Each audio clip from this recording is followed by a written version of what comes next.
Hey guys, it's Storm. Thanks for tuning in again, and today I want to discuss Bird Box. So this is kind of like a movie analysis, but more so how it pertains to you and I, the message, the lesson in the movie.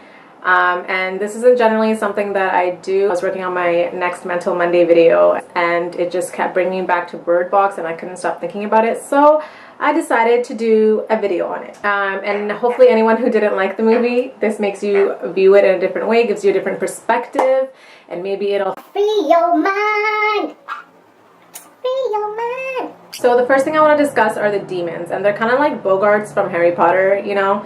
They're just a manifestation of your deepest, biggest fears, except only you can see it. Why? Because the real demons are inside of us and only we can see them. So then we notice that the demons affect two different types of people in two different ways. So number one, we have the average person like you and I think.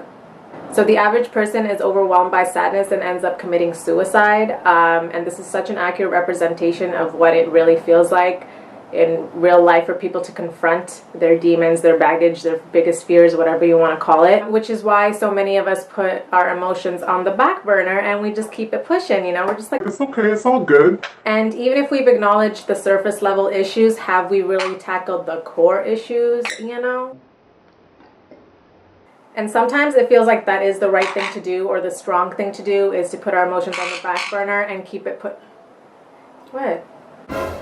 For the strong thing to do, you know, to put on a brave face, keep it pushing because you got shit to get done. Yeah.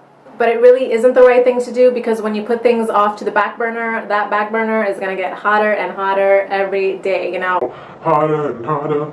Every day it's going to get hotter and hotter and cast this unnecessary heat all over your life and all over your relationships. And when it starts causing friction in your relationships, not just romantic, you're going to start wondering, where is this friction coming from? And you're like, why does this always happen to me? I'm always doing the right things, but I don't know why it keeps happening to me. And it's because you got to be your own damn smoke detector.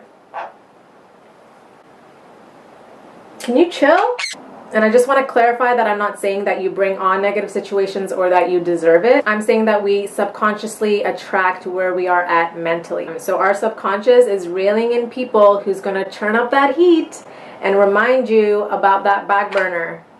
You know, and no matter how much you simmer down the situation that you're in right now, that back burner is going to fuel it right the back fuck up. So I go home.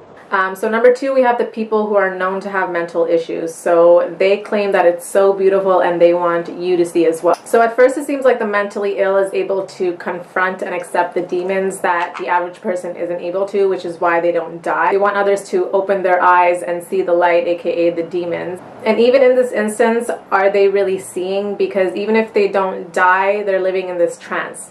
So the common factor between the average person and the mentally deranged is that neither of them are free. Much like the caged birds.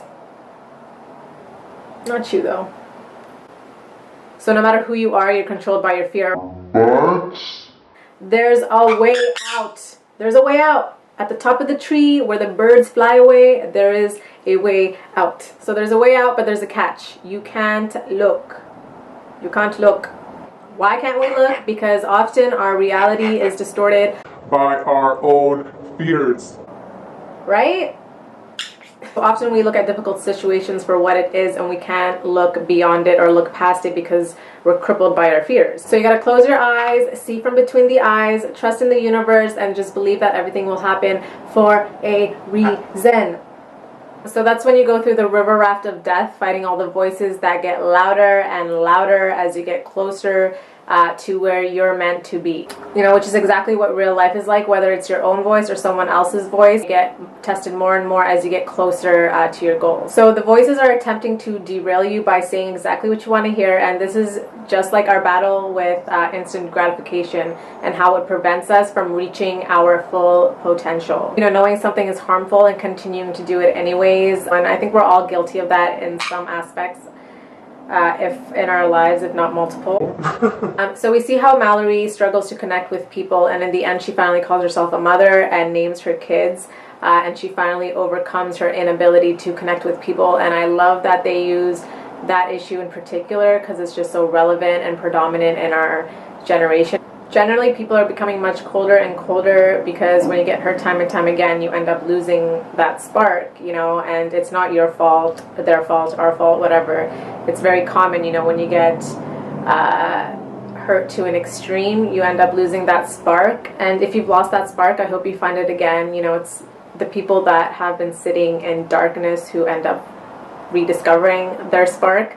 They're the people who end up lighting the way for so many others. So I really hope that you guys come out of whatever, oh my god, fuck. I hope that you guys come out of whatever darkness that you're sitting in. So the last group of people that were left standing in the movie, I view that as the percentage of people who are actually mentally healthy. And if you think that you're in that small percentage, then I dare you to go see a psychologist just for fun and really find out. If you really think so. Okay? Alright, you guys, I really gotta go because this guy needs to go outside. He is getting impatient. Overall, it was just such a great movie. I love that it was the first movie that I watched in 2019. Alright, you guys, thank you so much for tuning in. Don't forget to like, subscribe, turn on post notifications if you like the video, and I will see you on Monday.